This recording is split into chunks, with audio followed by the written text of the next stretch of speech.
Out of so many entities and gods in the D&D multiverse, the Raven Queen may be the most shrouded in mystery.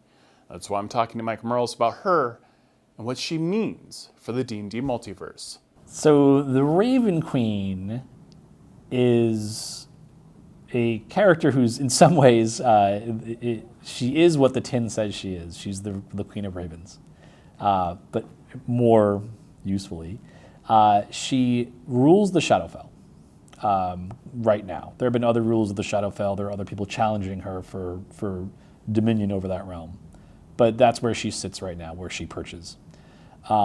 And she is essentially, depending on how you look at her, you could think of her as a goddess, or you could think of her as a cosmic entity who is meddling with forces and elements best left alone. So in the world of Nentir Vale, she's regarded as a goddess. And there's myths of how she arose. She slew the god Nurul, the god of death, though Nurul cultists on Orth, well, the Greyhawk, would find that strange because they worship Nurul and he's still around and answering their pleas. So it's not quite clear in a lot of worlds where she came from, but she does have a powerful influence over the cosmos. And as the Queen of Ravens, she essentially sits on her perch, her throne in the Shadowfell, and watches over every soul that departs the material plane and heads out to the outer planes. And she can, if a soul looks particularly interesting to her, she can bid her ravens to flap out across the cosmic, firmament and pluck souls out that are heading out to their planes and bring them to her. And she might do this because a soul is particularly interesting to her. She might, and she takes an interest in souls for a variety of reasons. She might feel the soul is bound for greater things than just than its death, and so she might want to return it to the world. She might find that the elements of the soul's life are fascinating, and she wants to watch them and study them, and maybe send that soul back on an endless cycle of reliving the tragedy of its life again and again and again. To what end, who can say? She's fairly inscrutable. From her castle, it overlooks a small city. So a lot of people, if you're in the material plane and you're familiar with the lore of the Raven Queen, being the sort of gatekeeper over the gate of death, or at least watch her over it. She doesn't keep it because she messes with it. She doesn't let souls go to where they're supposed to go. And that's why a lot of gods don't like her, because they see her as meddling. Just let the souls go, and she's plucking them out if they interest her. Because it also feels very capricious. No one's really quite sure why she takes a soul and why she lets other souls go.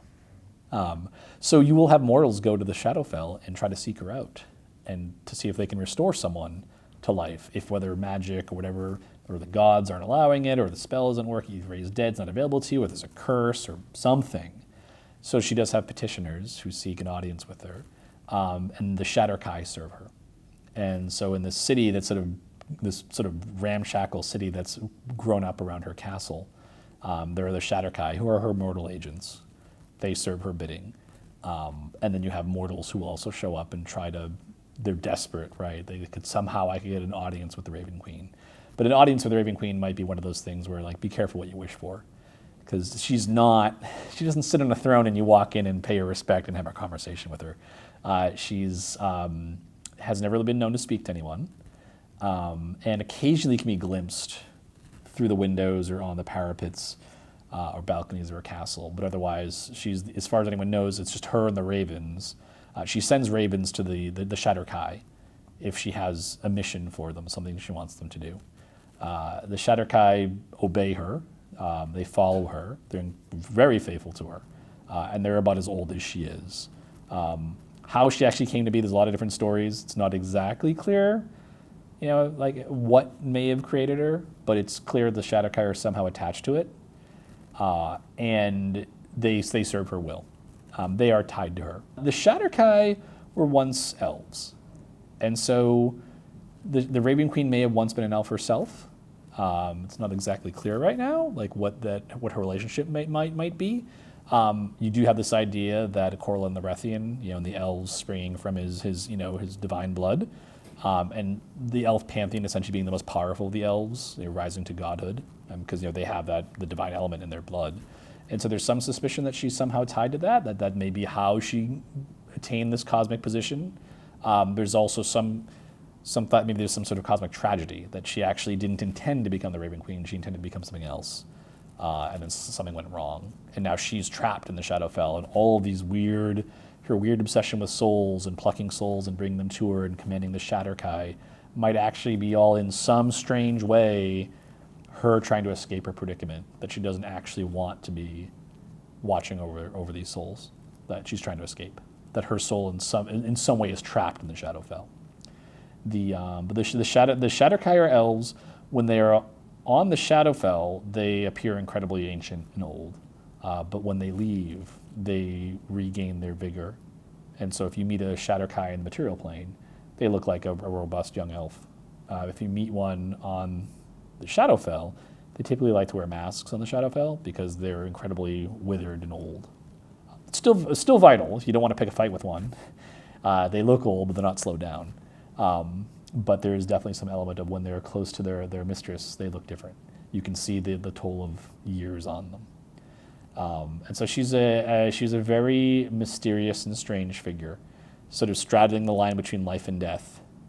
And in some worlds, like the world of Entervale, she's worshipped as a god. She has clerics, or paladins and everything. She is very powerful and can impart power to others.